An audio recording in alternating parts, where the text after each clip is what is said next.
But I can tell you that, we've had our rent regulation system in place since 1984. And it seems like over the years, the system has gone further and further against property owners. There are a tremendous number of rules and regulations that have to be followed.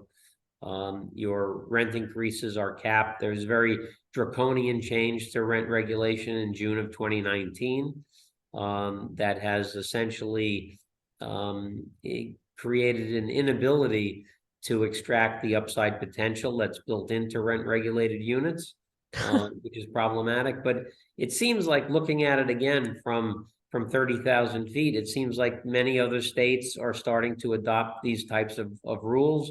It's becoming more commonplace.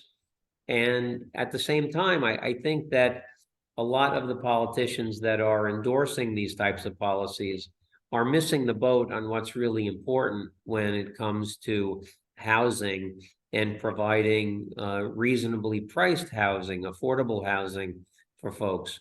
I think that the solution to all housing problems come on the supply side. If there's enough supply, rents will be affordable for people. Look no further than the pandemic that we just had in 2020, 2021. We saw vacancies increase very dramatically as people moved out of the city. That increased the number of available apartments, essentially an increase in supply. Yeah. And rents dropped by 30%.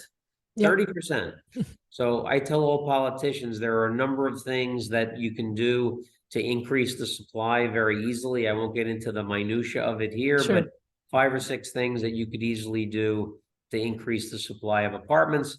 And if we have more apartments, those apartments will be more affordable for people. And yet every piece of legislation that has either been implemented in the last 5 years or ignored in the last 5 years has done nothing but exerted upward pressure on rents in New York.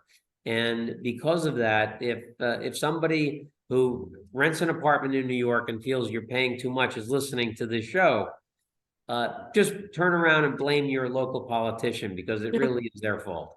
Every politician says they want rents to be affordable for people. They don't want people to have to pay too much, but yet everything they do has just the opposite effect.